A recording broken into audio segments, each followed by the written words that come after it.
welcome to Coffee and, the longest-running panel discussion show in American radio. To make a comment or ask a question of the panel, call 401-766-1240 or email coffee@woonsocketradio.com. And now, let's join the Coffee and panel. Good morning. It is Coffee and time on a very wet Wednesday morning. It's October the 22nd. Thanks for joining us. My name's Joe Callahan, and we'll say good morning to Tim Draper. Good morning, Tim Draper. Good morning, Joe Callahan, my old friend. Nice to have you here with us. Nice to be here. And that's kind of it. That's about it. That's right. And Melissa Smith from the San Antoine Communities could not make it in. Robin Motor flooded. Could not make it in. Well, she's in her canoe coming down Great Road in It's North a long Smithfield, paddle and she couldn't make it in. Well, things pop up. Yep. We get it. And but Robin couldn't make it in either. So it's Tim and I for the moment. And a little later on, around 8:30, Woonsocket Police Chief Thomas Oates. Yep. Going to join us on the Coffee and program, and there's not much going on there. So. No, nothing going on. But if you got a good question for the chief, save it, and we'll pass it along to the chief when he comes in around 8:30. Now, the first portion of the Coffee and program is sponsored by the St. Antoine Communities, and I was sent this email. Thank you, Estelle, who sent this to me. They're having a small dedication ceremony at the St. Antoine Communities today at 11 a.m. Hopefully the rain will have tapered off by then for their new prayer bench. Okay? When taking a walk around the beautiful grounds of the St. Antoine Communities, please stop by for a while and converse with the Blessed Mother on our newly installed prayer bench, located in the right side of the garden at the St. Antoine Communities. And a small dedication ceremony will be held today at 11 a.m. It's very nice. Let's hope the weather breaks for them. Yep. A heart full of gratitude to all who donated time and talent to acquire and place the new bench where you can pray the rosary. That's probably what Melissa's trying to do, figure out how to keep everybody dry while that event is going on. They're out buying tents this morning. Can we get a tent in place? Good luck, Melissa. All right. So, moving on to other things, things that just make you go, there's more going on here, and they just won't let on. And it's this bizarre story out of Providence at this school. Yeah, the St. Peter's School, the Catholic where school. The 6 teachers all quit on one day. Yep. And the parents came out and said, it's the principal. Yeah. And so they put the principal on administrative leave. And where's her name? Denise Alcala. I think that's how you say that. And so the diocese does their investigation. Yep. And finds nothing wrong. Well, wrongdoing. it was one parent who complained that she put non-public information out on a social media platform of some sort. I didn't know what the actual. So that was the one complaint that got her suspended. Okay. And then I guess the diocese has come back and said we don't find any evidence of any social media. Right. So. But what caused the 6 teachers to quit all on the same day? Because what they say, it was all because of her. Right. Well, I don't know this to be factual. Okay. So I probably shouldn't speculate. But I have heard from some sources. Okay. That there was some sort of a document that she wanted all the teachers to sign. And I don't know whether it was a diocesan document or it was but basically affirming their belief in the Catholic faith. No, you're going to believe in the Catholic faith. You're going to follow all the protocols, which means, all the feelings about marriage and abortion and all that stuff. Wouldn't that be up to the diocese and not the principal of the school? Well, I guess maybe it is, and that's why the teachers are upset, is because she was doing that, and I don't really know, but I do understand that it was some sort of a procedural thing that she was enforcing at the school, and those 6 teachers went no, and so they resigned because they were probably hired by the diocese. Maybe. And not by her? Maybe. Well, maybe she hired them. I don't know. Okay. Well, I mean, the thing is bring that up during the job interview. There are a lot of listen, if you're a Catholic, then you're expected to follow the rules, right? If you're Jewish, you're expected to follow the rules. If you're Protestant, follow the rules. I mean, that's just kind of the way it goes. But I think that when you ask somebody to sign something and put their name on it, and these are the rules you are going to follow, well, okay, there's no gray area in that. That is now officially black and white. And I feel like, okay, if you're somebody who's an independent thinker, you may not want to sign that document. And I can understand why those teachers would be apprehensive about doing it. Now, on the other hand, there's not a lot of good, really, well, I shouldn't say it. There's a shortage of good quality teachers out there. So Yeah, and, we and just even in the lost six. Catholic even in the Catholic schools where they don't historically pay the same prevailing low. wages public schools do. These teachers that are leaving the Catholic school could very easily find a job in the public school somewhere. Almost guaranteed. I'm sure. Probably like right make their away. salary 40% higher than what it was. So is the Catholic school in a position to be able to do that? Because now you've got a bunch of students that have either a substitute, Right. or they're adding people. They're adding students to other classes, which then puts burdens on the teachers. That are still there. So, with a Catholic school, the rules are a little different. You don't necessarily have to follow, I believe, all of the Rhode Island Department of Education rules. I think there's guidelines you have to follow, but I'm not. There are things that you are not encumbered by. Unions, for example, are one of those things you're not encumbered by. So the Catholic schools can probably make those accommodations where they go, okay, we're just going to add there were 6 kids in this class, we're going to put 2 in this classroom, 2 in that classroom, 2 in that classroom, and now you've increased the workload on those teachers in the other classroom. So, but the other side of the story is, since we found her no evidence of any wrongdoing, we'd like you to be reinstated as the principal. And she said, no. I'm going somewhere else. Right, she's going to Bishop McVinney School as a one of the advisors, I guess, one of the trustees, the board of trustees for the school. For the good of the St. Peter's School, I'm going someplace else. She's probably a good educator, right? She's probably a good administrator. She's got, maybe she's not a great people person. Well, they do have an interim principal right now, and his name is Kevin Peliquin. Yep. And now they're searching for a permanent replacement. Maybe he will become the permanent replacement. Yep. We don't know, but it's just... Well, talk about just a bizarre story. It is. It was really weird when like, it That happened. I was like, is I don't odd. get it. I mean, All right. And the chairperson of the Rhode Island Cannabis Control Commission, she has stepped down. Yeah. Why? I don't. On yesterday. Who steps down on a Tuesday? Bad news is usually delivered on a Friday. Kim Ahern serves as the inaugural chair of the commission since 2023. And she just says she's deeply grateful for having the opportunity to help establish a regulatory framework that is safe, transparent, and equitable for Rhode Island's adult use and medical cannabis market. Does she say why she's leaving? Not at all. Probably got a job. Just grateful for the opportunity. Yeah. And now the state starts. And who hires this person? Is this I know, an appointee by the governor? For the Cannabis Commission, yeah. Yeah, I thought the governor had that. It just says the state now is beginning the process of finding a successor. Yeah, I remember there was a big brouhaha about how that commission was going to be set up in the first place, like how many people were going to be on it and who was going to be on it and who got the appointments.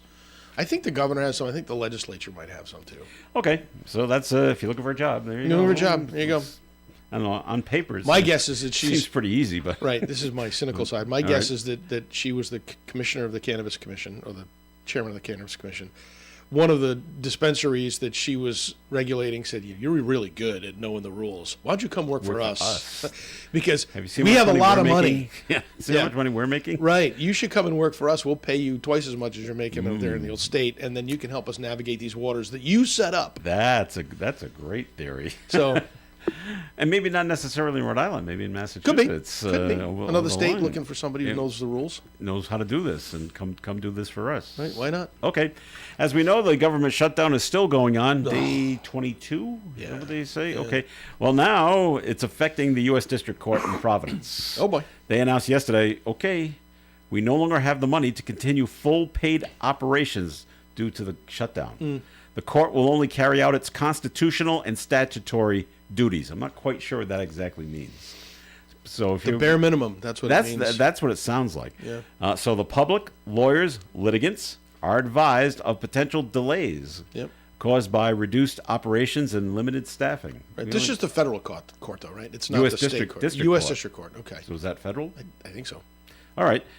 They just got limited staffing. We only got 2 judges today. Yeah.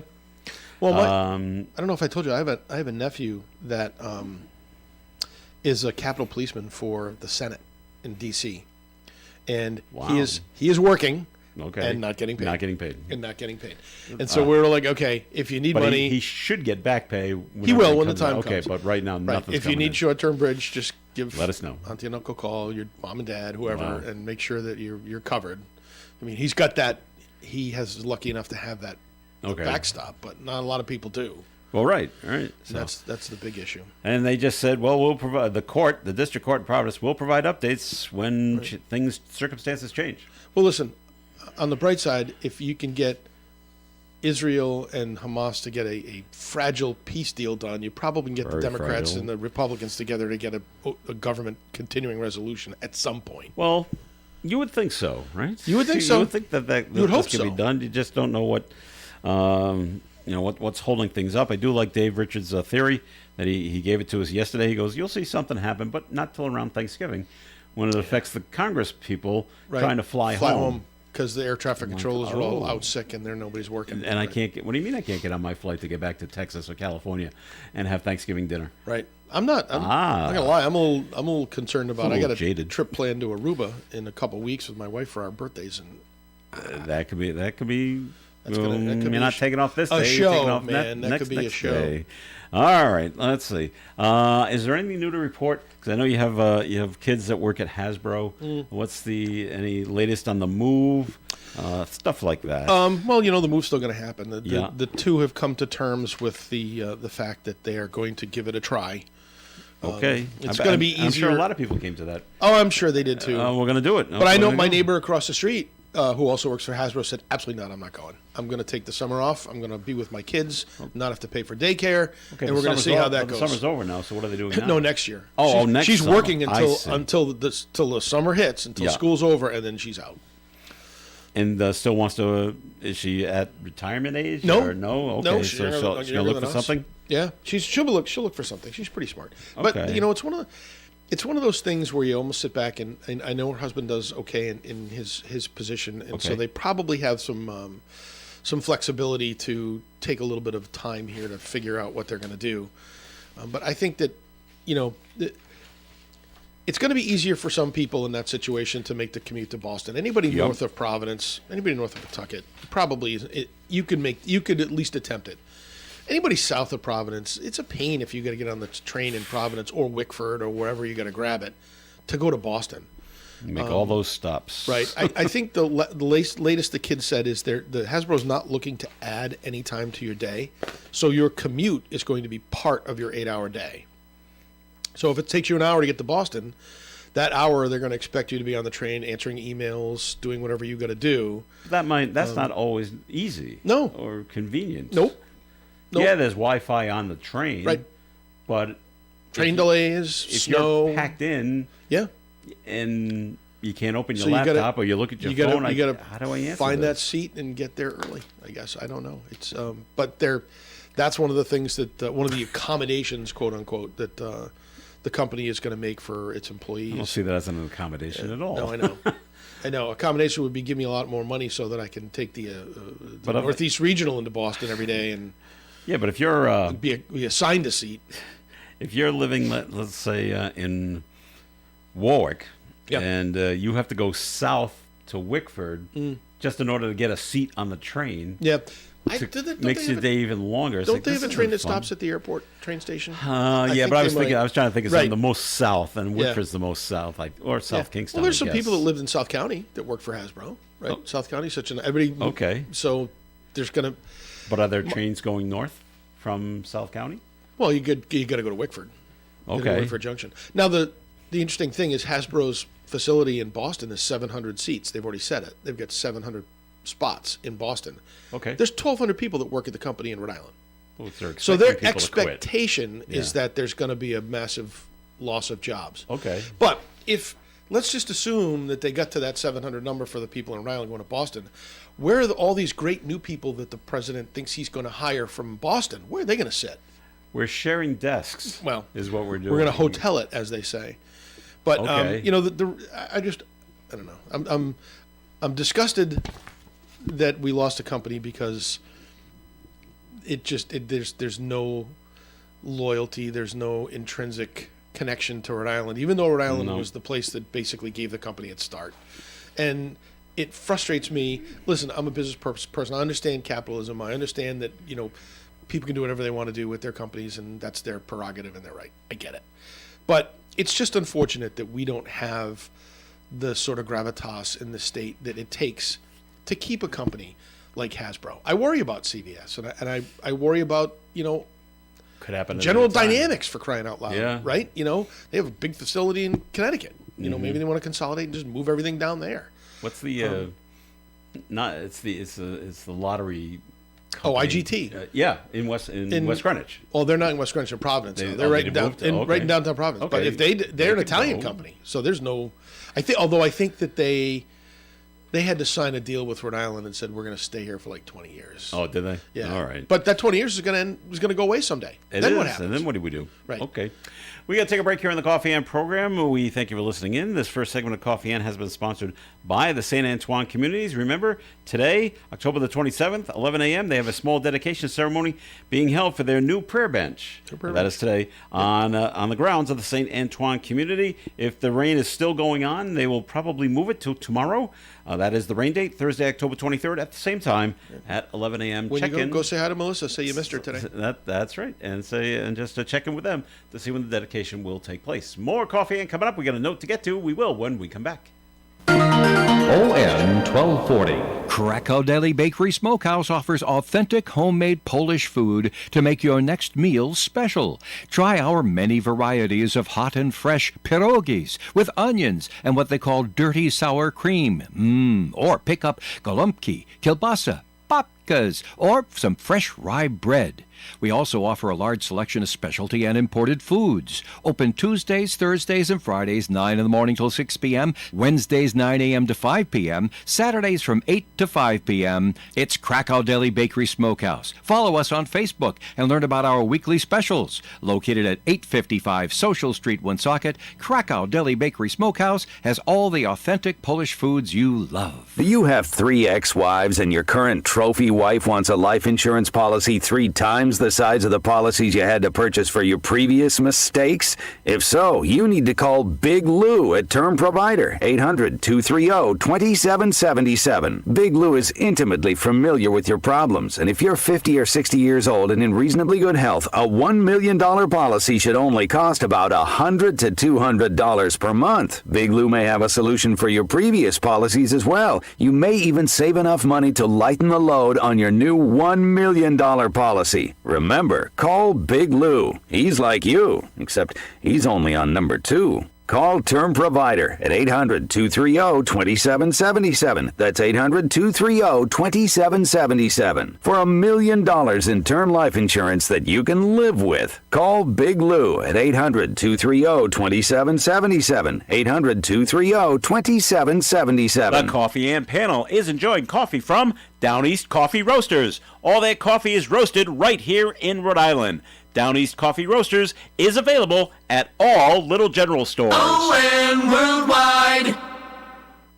It's Coffee Ann here on ON AM and FM. Thanks for joining us. Joe Callahan here with Tim Draper, and we'll be joined by Woonsocket Police Chief Thomas Oates coming in around 8:30 this morning. And we got a note called in, 766-1240. Tim, it deals with something we were talking about yesterday here in the Coffee Ann program, and it's because of the roast house in Pawtucket. Okay. Their Pawtucket location is closing. Yeah. Saturday. Yep. The Blackstone location is staying open, and they're just going to shift everything, and we're just going to concentrate on the one in Blackstone. We talked about it yesterday, and how have they lost business because the Pawtucket Red Sox left? Possible. We had a AJ on yesterday who lives in Pawtucket, who drives by it quite regularly, and he says he just over the years has seen less and less activity. Yeah. There. Oh. And then the question was yesterday, what were they called before the roast house? And someone called in and told us, because for years and years and years it was called this. I'm like, what's the name of the restaurant? Do you remember? Nick's. It wasn't Nick's. No. Place with the... My Brother's Pub. Oh, my Brother's Pub. Yeah. Okay. So the note that talks about yesterday, the panel mentioned, we also talked about this is the problem with restaurants closing. And it's yesterday the panel mentioned the increase in just restaurant prices over the last 2 to 3 years. Yeah. Actually, it's ridiculous. So, is there a ceiling in price limitations for said restaurants, or can they do it at will? I don't think there's any ceiling in what they can charge. No, but I think what you see is what happens when your prices get too high is you can't operate your business, people don't come, and then you got to then you consolidate. And then it seems like they've been ripping off customers big time. I don't know about ripping them Yeah, off. I would. They got to pay for the right. food. Stuff. Right. The And- food prices have gone up. Like, Yeah. crazy. and getting away with it. What about the FDA? I don't think the FDA has anything to do with pricing. No, and the other thing is there's a lot of factors built into running a restaurant besides just the cost of food. You got people, right? You need to hire a Gotta get- chef, you know, Yeah. and other people in the kitchen. And right, and those runners costs and- have gone up. By the Yeah. way, we've raised minimum wage all the time here in Rhode Island, as we have all across the country. Those minimum wage prices, people think that we're just going to force businesses to raise wages. Well, okay, who's going to pay for those wages? It's not like you're just going to raise the wages and then the people who own the business, who are small business people and live in your community, are just going to take the hit, and then all of a sudden, then they're going to have to move and they're going to have to, sell cars and not do the things that they want to do that give them quality of life. But that's why they're in business, is to have some of those things. So they try to make a reasonable profit. I don't think, if you own a restaurant, I'm not sure anybody's becoming a multimillionaire unless you're owning a conglomeration of restaurants, right? right. Unless you own lots of them. Lots of 'em, But yeah. like, Missy's and the small folks around here, that the Eggs Up of the world in Cumberland and Poppy's and, those restaurants are making enough to provide a living to the people that own them, but certainly providing a great service to the community, right? They have good product. I mean, yeah, the price of breakfast has gone up. It really has. They do go say, well, what about the FDA? Can they step in, or some other government program? I don't know if that's... I don't know if they interfere with restaurants like that. Right. So, I mean, I think it's a supply issue. I think it's a cost of doing business. We talked about it yesterday, and remember the good old days. Yeah, I remember the- when you went in and you could have an appetizer, and appetizers with $3 to $5. $3 to $5, right. What are they now? Right, they're $15. $15, right. I go, that used to be the meal. Right. Price. Yeah. And I said, I took my wife and daughter out, like when she went back to school. Let's go out to dinner, for celebratory, beginning of the school year. Right. And it was just the three of us, and it was still $80. Yeah. Yeah. For three. The big chains, And this wasn't a prices have chain. gone- right. Well, the big chains prices go up because they have huge overhead, right? They've got lots of facilities. They've got, these beautiful buildings and lots of themes centered around their experience. And then you've got the small mom and pops who's much smaller in scale, so their overhead isn't quite the same, but they're probably paying more for the supplies and food because they don't buy it at such great volume that the big guys do. Yeah. So their costs are probably roughly the same. So you're going into a mom and pop, and it's probably going to cost you almost the same as if you went into the big BJ's and Tavern on the Squares and those guys, right? It's just unfortunate, and it's the way of the world at the moment, and who knows whether it'll change or not. But there's a lot of great local establishments. There's a place in North Attleboro. It's a little Italian restaurant that's in like the footprint of an old bank. 10 tables. That's all they That's have. it? Wow. 10 tables, right?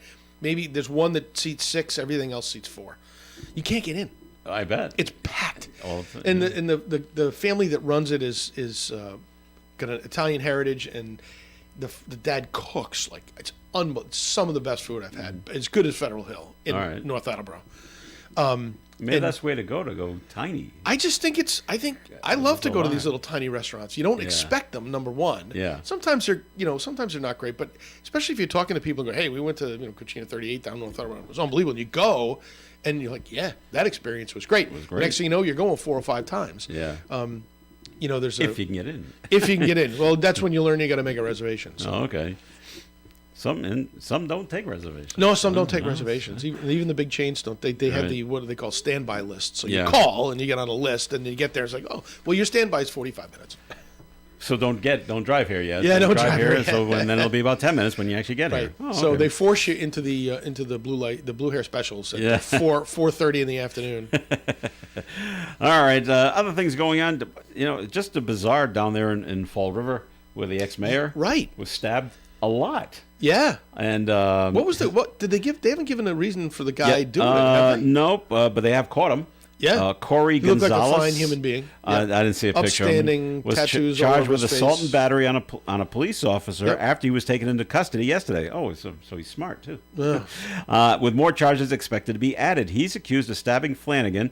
That's Will Flanagan, the former mayor, Yeah. outside the cannabis dispensary that he runs. Yeah, got him in the neck, and then stabbed him 4 more times after he fell, I wonder if and then just took off. I wonder if the guy went in to get something and they refused him, or he didn't have any money and he couldn't get it, and then the guy just got frustrated. We kind of joked about it yesterday because of the cost of cannabis. It's not cheap. It's like going out to eat. Yeah. Like, this stuff's expensive, and so maybe he didn't have enough money to buy whatever he wanted to buy, and say, no, it's $30, not Right. the $10 that you have in your hand. Right. And now he's mad at who runs this place. And, Yeah. That guy right there walking out the door down the street. That guy, he owns it. Go So talk to I'm him. going to go get him. It's like, wow, that is bizarre. But isn't And it's just such a commentary on society that's the way we handle all our problems now.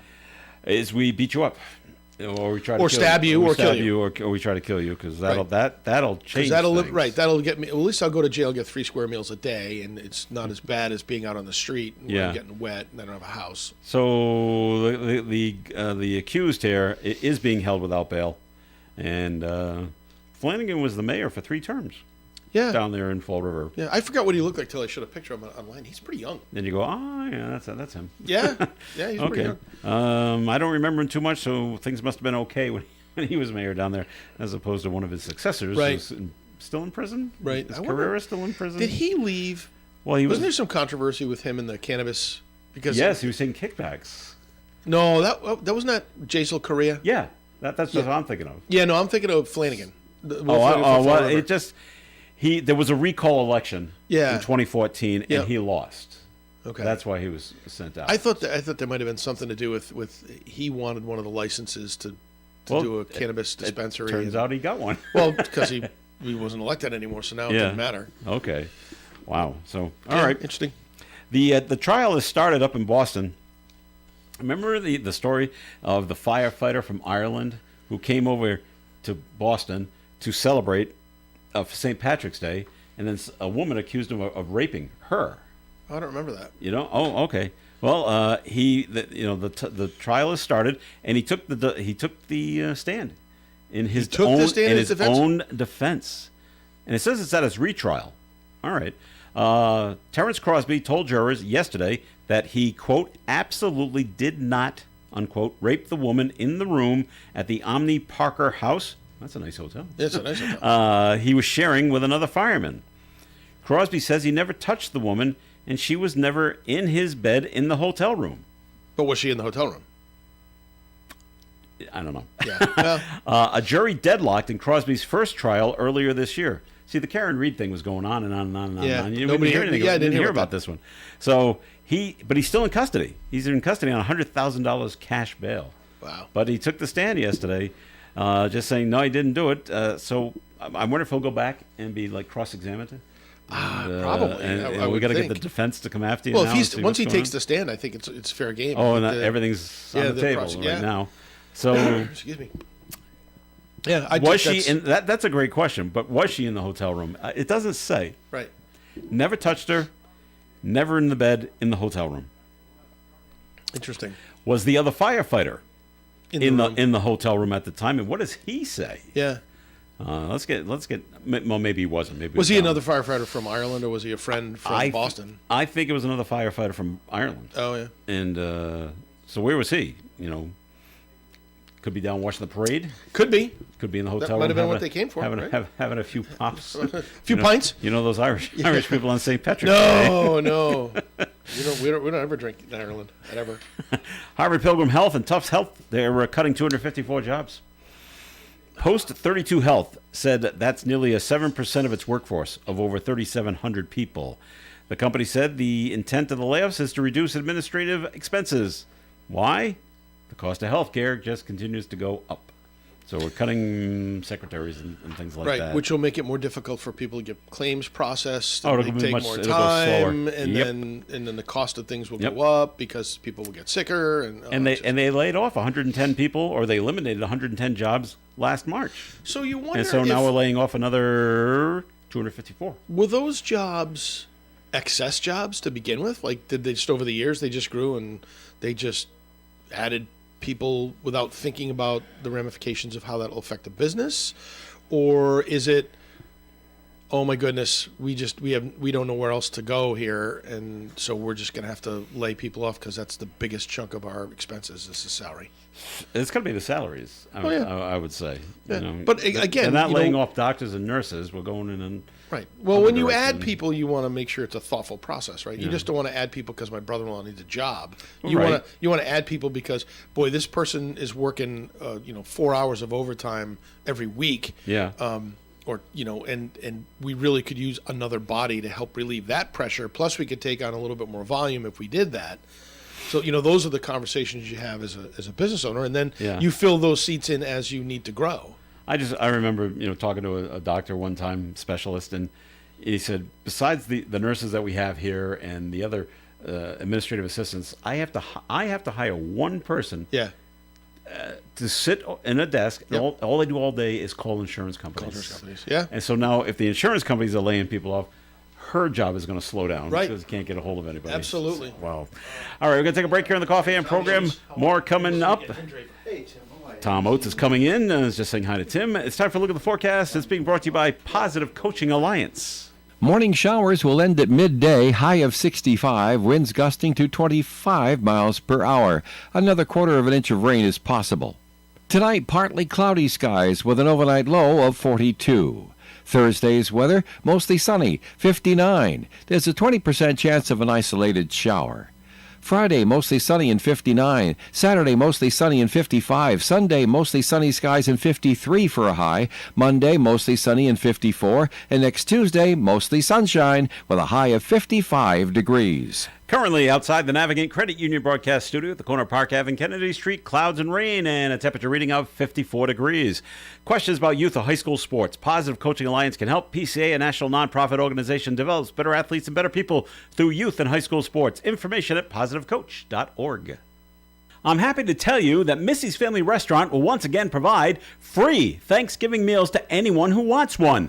The meal will consist of turkey, white meat only, stuffing, turnip, butternut squash, mashed sweet potatoes, gravy, and cranberry sauce. Missy's Family Restaurant will deliver this Thanksgiving meal to the Woonsocket high rises only. The deliveries will begin on the Wednesday before Thanksgiving, late in the afternoon, and last into the nighttime. If you live in a Woonsocket high rise and want a meal for Thanksgiving, call Missy's Family Restaurant at 401-597-6442. 597-6442 and request a meal. You have until November 19th to call. Missy's will be serving this Thanksgiving meal for free on Thanksgiving Day beginning at noon. Missy's Family Restaurant can use the community's help with monetary donations. They accept cash or checks. Please make the check out to Missy's Family Restaurant and then write in the memo area, Holiday Fund. They will accept warm winter clothes as well. Coats, jackets, hats, scarves, gloves, mittens, socks, and boots. Please help if you can by donating at Missy's Family Restaurant, 801 Clinton Street, Woonsocket. Every day in all of our lives, math matters, Rhode Island. Math matters to the architect who designs and oversees the construction of buildings. It matters to the print technician making a precise cut and to the mechanic calibrating the engine in your car. Math matters to educators looking to improve student outcomes and to coaches using data to enhance performance. It's a life skill we need every day. That's why math matters, Rhode Island. Brought to you by the Rhode Island Broadcasters Association and Always Learning Rhode Island. WOON Woonsocket Radio, ON AM and FM. It's Coffee Ann on ON AM and FM Radio. Thanks for joining us. Joe Callahan here with Tim Draper. We're also being joined by Woonsocket Police Chief Thomas Oates. Good morning, Chief. Good. Morning, Nice Chief. to have you here with us today. Morning, Tim. We're going to get to the Chief in just a second, but Tim, time for a first message from Navigant Credit Union. Absolutely. We talked a little bit about our fraud seminars that we've hosted over the years. We've had one here in Woonsocket last year. It was pretty successful. I think the chief was there, actually.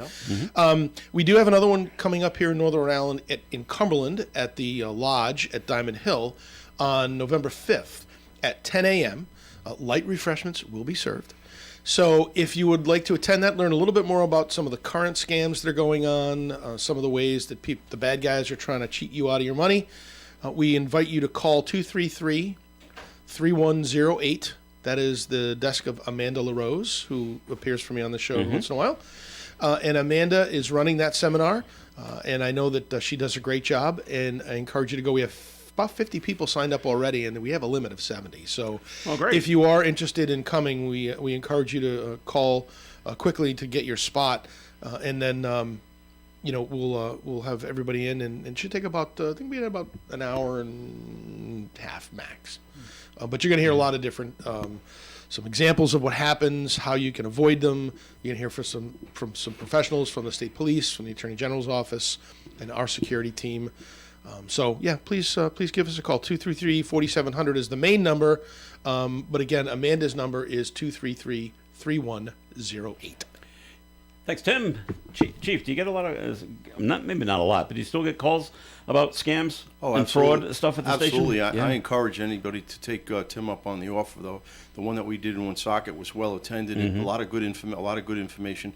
I mean, the elderly is the main target of these individuals. But it can happen to anybody. And there's a number of different scams that they go at. So these seminars, these public service meetings are very informative for everybody. It's a lot of simple do's and don'ts that you can do. I mean, one of the big ones now is Bitcoin too. With some of these outlets where they're telling them to deposit Bitcoins, and we're hearing story after story of even police officers from not here in Woonsocket, but in Massachusetts. I know one story in particular. A police officer saw an older individual by the Bitcoin machine and looking like he didn't know what he was doing. He went over, "What are you doing?" He was about ready to deposit $15,000 into the Bitcoin machine. Yeah. And the officer said, "No, Don't do that. don't do that." Have you heard about the new gold scam that's out there? No, They're calling older folks, telling them that their banks and their credit unions or financial institutions are not safe, and that they should be buying gold. Yeah. And they're getting people to send them money to buy buy the gold gold. for you. Yeah, because we'll buy the gold for you, and they're doing it. And of course that's bolstered by there are legitimate. If you Yeah. look on the national networks, there's constantly commercials. About from movie stars that I can remember. Yeah. That are actors that are out there pitching, saying, "Hey, your money's not safe. Get gold. I've got gold. I transferred everything into gold." So it adds credibility to those things. All right, I told Tim, Chief, I said, I'm going to run this scenario by you. And you don't know what I'm going to say. I suggested he should have called you first and I give you should've, a heads yeah. up. But I've asked a couple of officers. Not that lucky. I've asked a former police officer, and they're all scratching their heads. And they're like, gee, we're not sure. So here's the scenario. Okay. Driving up Route 146, and I'm going north. And I passed by Sales Hill Road. Yep. I'm passing by Anchor Subaru. Mm-hmm. All right, I'm in the left-hand lane. Yep. All right. Jersey barrier on my left, Yep. Jersey barrier on my right. Yeah. Because everything to the left is all still open. Yeah, That's yeah, where we're working. In the right lane, Yeah.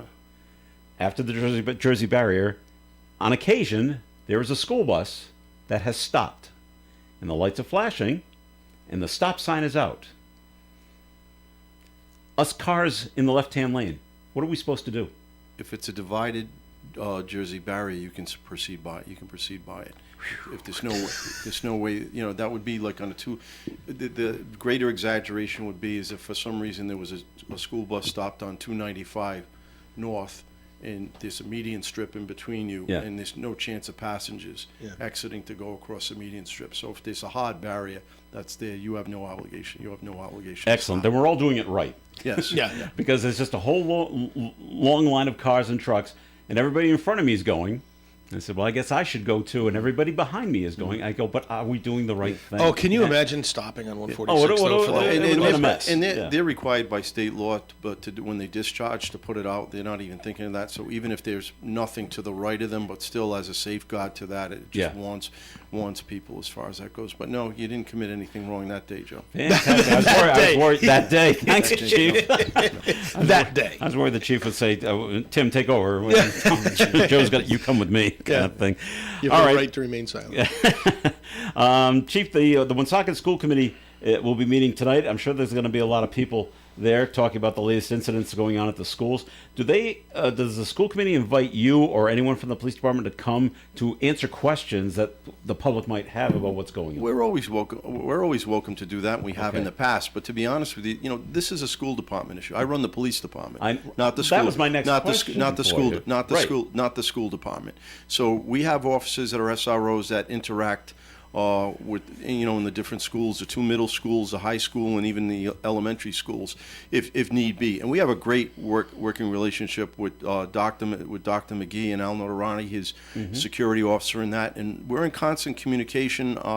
with them, they're trying to do the best they can. I don't have a magic wand for them. You know, they're garnered by certain rules by the Department of Education, some of which I'm not. I believe I'm aware of some of them, but I certainly don't know the ins and outs of the Rhode Island education system the way that they do, with certain parameters that they have to have before they suspend people and for lengths of suspension, so forth and so on. So running the school is them and not me. I'm not getting involved in the that type situation. We'll render any assistance, answer any questions from the police department's point of view. It's just we have zero tolerance, as they do, if somebody physically assaults somebody or gets in a physical confrontation with somebody and they meet the criteria for a disorderly conduct charge, then they're going to be charged. If it's more serious than that, then they'll be charged accordingly. But you'll go to a fight if there's a fight at the school. Oh, you're not relying on the No. the Oh, no. staff to No. do In that. fact, the goal with our SROs is to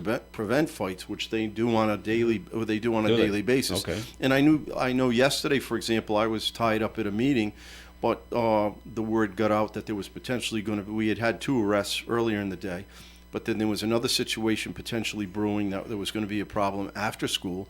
So we send all of our resources, and we normally do on a daily basis, send extra patrols outside the schools, especially when they disperse, because that's an opportunity when there's a problem, where there's a problem too. So we work hand in hand, and the key to it is, having the SROs, they're not there, they're there to actually make an arrest if an arrest is needed, but also they're there to build these relationships so that they're trying to convince these kids the physical altercation is not the way to go. There's going to be consequences to that physical altercation.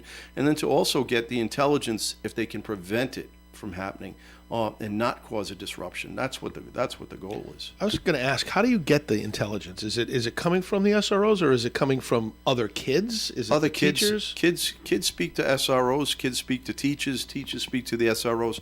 The whole idea is for everybody to communicate and share whenever you do have information, even if it's only a piece of information. Say, hey, I got worried something may happen, and it's Tommy Oates is the main target of this that they're looking for. Somebody else may know, I know what that's about. He had a problem last week with somebody else. And then we try and intersect those people and make sure that their paths don't cross if we can prevent it.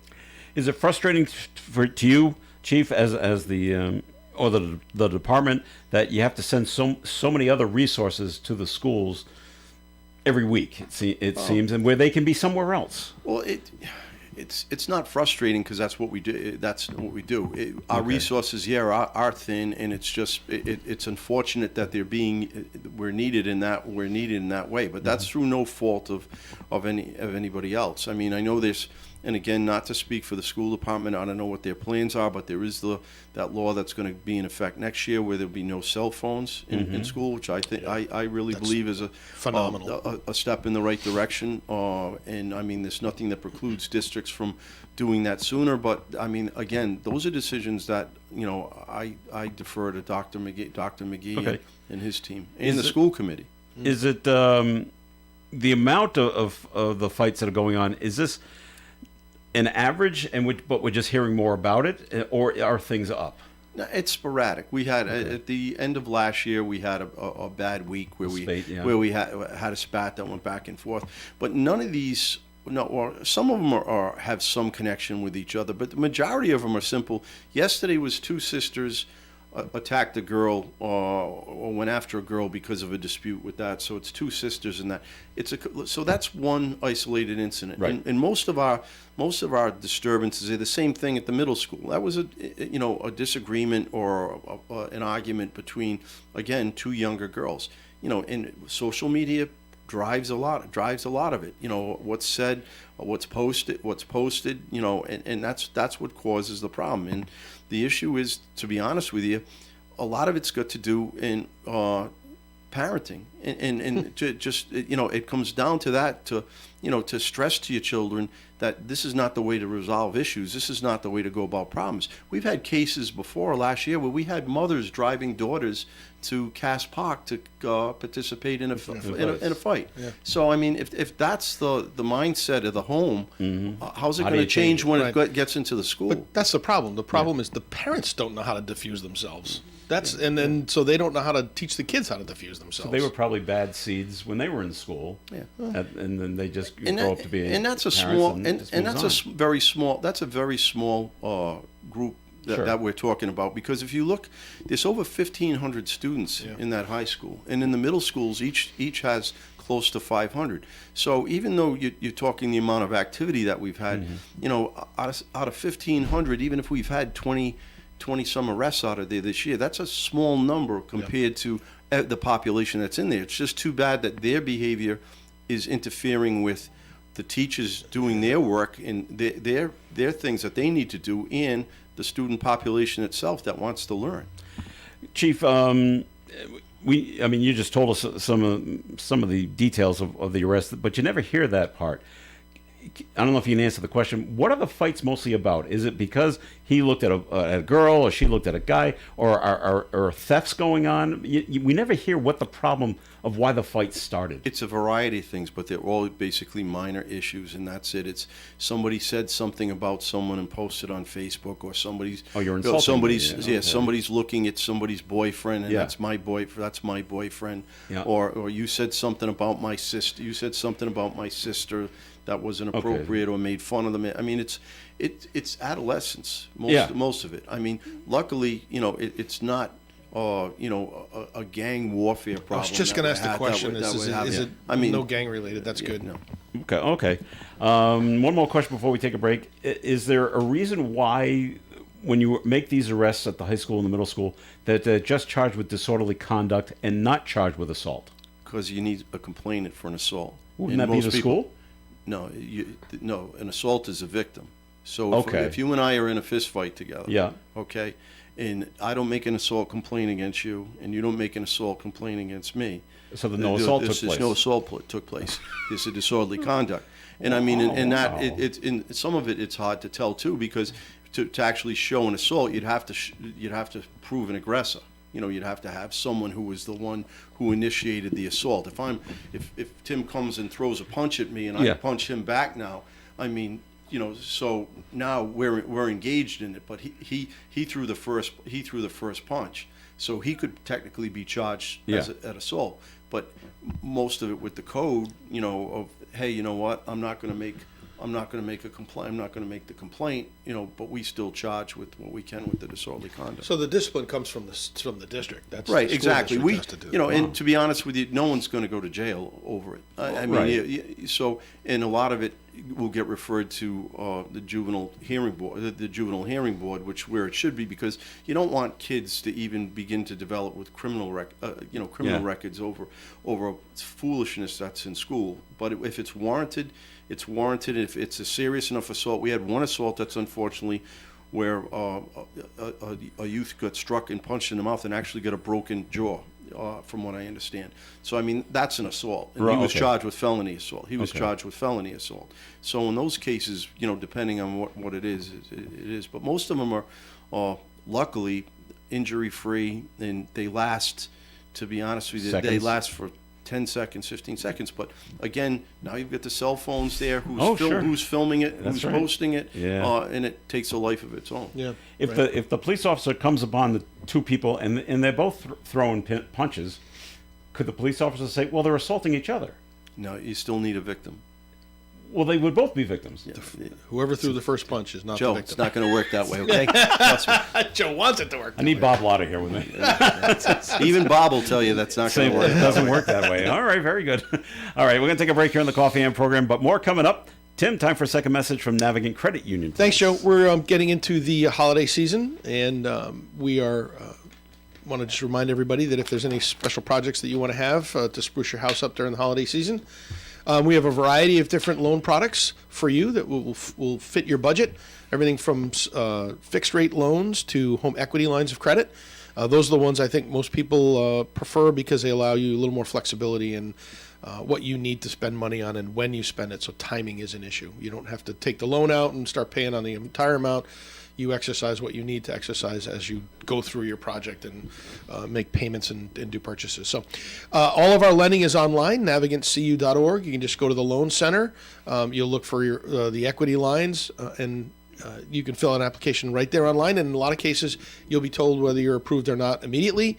If not, just takes a short period of time after that you will be called by one of our staff and talk through the rest of the process. So again, if you're looking for any lending needs to do any special projects around your house, please consider Navigant Credit Union. All right, Tim, thanks. And more of the Coffee AM program coming your way. Please stick around. OM 1240. Diabetes, high blood pressure, anxiety meds, everyone's on them. If you're a 50-year-old male, maybe a bit porky, and you may even have type 2 diabetes, $1 million of term insurance may only cost you about $200 a month. Call Term Provider. Speak with Big Lou at 800-230-2777. Big Lou will find a term life policy for you even if you have type 2 diabetes, are overweight, or have high blood pressure. Term Provider has helped thousands of people like you who think they can't afford term life insurance. To buy $1 million of affordable term life for you, all you need to do is call Big Lou at 800-230-2777. Lou will make sure the scales are tipped in your favor. Call 800-230-2777. Big Lou will answer your call and work to fit you into a term life policy that you can afford. Remember, Big Lou's like you. He's on meds too. Call 800-230-2777 or biglou.com. ON Radio. Here's Coffee and on ON. Thanks for joining us. Joe Callahan here with Tim Draper, and Woonsocket Police Chief Thomas Oates is with us. Do you get calls, Chief, regarding the stuff going on at the high school and middle school from other parents calling the police station just saying, we need more cops roaming the halls at the schools? No, I most of those calls are directed to the school to the school department. Okay, they're not coming directly and to to you. be honest with you, the high school at different times now when there's problems in there, we have two officers in there. The size of that school was 1,600 students. Mm-hmm. If you wanted to station 15 officers in there, if someone's going to have a fight, they're going to have a fight. They're going to have a fight. So I mean, the teachers do a great job. And the staff, that's their support staff, they're out in the corridors. Our SROs are out in the corridors. Like I said, it's not an unsafe situation, despite what the perception may be. Because and I'm not minimizing what's going on either. No one wants anyone to be assaulted, but a lot of this, unfortunately, it's people that are mutually agreeing to try and settle the differences by a physical altercation instead of trying to take other means to do that. Can you answer this question of because when we were all, and I've talked to a lot of people about this, when we were all young, boy, you fights never took place in school. Fights were set up outside of school. Yeah. Why are they fighting in the school? Well, I think part of it may be is back when you and I'm older than you, but when it was in school, and I went to LaSalle Academy. If you fought at LaSalle Academy, there's a good odds you were thrown. There was other punishment. You were going to get beat up, and you were going to get thrown out, or at the worst, you were going to get a suspension, and the suspensions lasted whatever they lasted, and then they used to have for detention 30 days after school and 4 Saturdays. You'd have to sit after school for 30 days in a room, and then on 4 Saturdays come back, and if the brothers wanted you to rake leaves or cut grass or whatever it was, you were doing that, or you were out of the school. Now, I mean, that's different. It's a private school, but even in the public schools back then, it was, if you fought in the school, for the most part, you were out of that school for a substantial period of time. So they know, so that fear isn't there anymore. Because I think, like I said, I don't know the regulation, but I know the school district is handcuffed or not a lot by ride. but there's a lot of regulations that have since gone into place that don't allow them to do certain things. But it's once you suspend a kid for whatever reason, then what do you do with them? What are they? They're home alone. I mean, they're creating problems not in school. Yeah, that's the logic for it too. That's the logic for to simply say to the kid, you're not. Especially now in this day and age where you may have, if there is 2 parents, and a lot of times it's not. But the fact that they're home now unsupervised, at 14 years old or 15 years old, that's not a good thing either. Chief, I have a question about SROs. I love the concept of SROs. I think they're really important throughout the entire state and actually the national.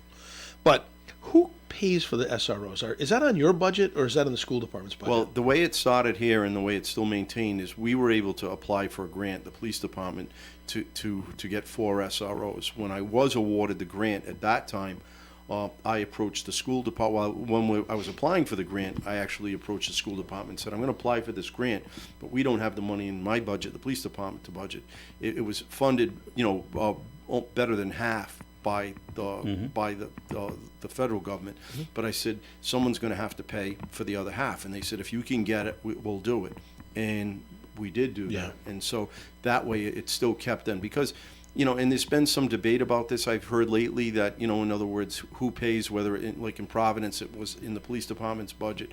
But the bottom line is it's all city funds. It's immaterial what budget line it goes on, what budget line it goes under. But luckily for the first 4 years, we were able to have just a small match and got it for free. Well, we had a group of officers come to us at the credit union to help fund an SRO leadership conference every year. Yeah. And we've been fortunate enough to do that. So I've had some opportunity to sit with Steve Rodriguez from Lincoln and some of the other guys, Rick from Gloucester. And they just are so into being the good influence when they can on these schools. They really are. And the power of having those officers is important. They're involved in all the after-school programs. They're involved in day-to-day activities. Before this started up, they were setting up on weekends some type of events, either some kickball games or whatever it may be. They're involved in an awful lot of things. And the goal of it is the safety in the school, really, to prevent the worst-case scenario, an outsider coming in to do harm to people inside. That's the reason that they're there, for the worst case scenario. But they're not there, like I said, they don't enforce school department rules, as far as cell phones, or if they're supposed to have their locker closed, or they're not, or if they're late for something. We don't get involved in any of that. That's all the school department. But we're there to try and build those relationships and to try and get, like I said, the intelligence beforehand if there is a problem, and to intermediate and to be friends with these kids is what it's about. And that program that they do, the Chiefs, we give them a donation to the Chiefs Association so they can do that event in Lincoln. We got a note called in, 766-1240. They just comment just saying, bring back reform school. That'll straighten them out. I can remember possibly. Who's paying for that? I can remember riding to the beach at different times with my parents, and they point to Saucon and say, if you don't behave, if you don't behave, that's where you're going to end up. Wow. My parents said the same thing. That's when parenting was parenting. You see that? That's the ACI. Oh, great. All right, on another subject, Chief, this past Monday night at the Woonsocket City Council meeting, the application came up for a couple of establishments in town, bars, the Dollhouse and the Little Lena's. They wanted a 2 a.m. license. Now it got shot down. Happy about that? Yes. Okay. Yeah. But you haven't had any complaints about either establishment, have you? No, and it's not about those establishments. Lena's a nice place. They do a good job running it. That's there, running it's at there. And the Dollhouse, we have very minimal problems there. Once in a great while, we have a problem where they have a patron that misbehaves. Too much on But when you are going to make yourself now a 2 o'clock community surrounded by 1 o'clock community, so surrounded by 1 o'clock communities. All you're going to get is an influx of people who have probably already been drinking somewhere else, now driving into your community, drinking more, and then driving away. And that's not counting what their behavior may be while they're in those establishments. The only place that it had when I first got here in 2016 was the bowling alley. Had a 2 o'clock license. They were using it for a short period of time, and then they rolled it back to one. They actually had a police detail up at the bowling alley, which I was not in favor of. I don't believe that police officers should be in licensed establishments running liquor businesses, or carding people or whatever. So they rolled it back to 1 o'clock, and now it's been taken over under new ownership, and there's no 1 o'clock. There's only 1 o'clock licenses in the city. One of the things I thought of when I heard that these two wanted to go to 2 a.m., I said, well, that's just going to open up the door. All the businesses are going to ask for it then. I'm like, then who do you say no to and who do you say yes to? What do you need a 2 o'clock license for? What do you really need that for? So you can Make just more continue money. To drink? Well, yeah. Well, I mean, the businesses, I understand the businesses. They'd be open 24 hours, though, if they could. Yeah. But, it just invites bad things to happen. All right. Well, it got shot down, so I don't think it'll come up again. We did get another note called in. It just back to the schools. We talk about that's where you're going to go if you don't behave. My dad used to tell me I'd go to military school if I didn't behave. There you go. That's another one. There was always that threat. another one. Ironically, later in life, he joined the Air Force. My parents told me you were going to go to Catholic school, and I did. And you did. So there you go. All right. Well, we've come to the end of the program, so thank you very much for listening. Look, the sun's coming out. The sun is Well, out. hey, all Our right. show has brought the sun. Maybe the Joe. the rain has come to a stop, and they'll be okay for the park dedication, the park bench dedication at Go out St. and Antoine. see him at St. Antoine. So that's great. So Tim Draper, thanks for coming in today. Joe, thanks for having me. Enjoy the God-given day, everybody. All right. Chief Oates, thanks for being here. Joe, always Appreciate a pleasure. it. Tim, nice seeing you. Nice to see you, Great Chief. answers as always. And stay tuned for Gary Smith and the crew. Do you remember coming up after the 9 o'clock news here on ON Radio. Broadcasting live and local daily from the Navigant Credit Union broadcast studio at the corner of Park Avenue and Kennedy Street. This is WOON Woonsocket Radio. And now, the news. NBC News Radio. I'm Michael Kastner. The ongoing government shutdown is now the second longest in U.S. history. The Senate will convene this morning to try to bring the 22-day shutdown to an end. Senate Democrats refused to vote for a House funding resolution unless it extends health insurance subsidies used by over 20 million people. Capitol Hill correspondent Julie Sirkin says Republicans may have to change their strategy. The reality is Republicans didn't expect Democrats to take this far. They really thought in the beginning that they could pick off and pressure Senate Democrats, especially moderates, who certainly don't want the government to be shut down. They don't want federal workers to suffer. They don't want all these programs to end. But that's not what happened. A popular TikToker and a federal marshal are recovering after being shot by an ICE officer in South Los Angeles. Officials allege that the TikTok streamer is an illegal immigrant and was shot while he was attempting to flee ICE agents. Carlos Jurado is a lawyer for Carlitos Ricardo Parias. What we know about Richard is he's a very pacifist man. He's very calm. A lot of the police officers here know him. They know that he's very respectful. So we find it very odd what's being said about him. One of the bullets fired by the ICE agent struck a U.S. Marshal who was assisting in the arrest.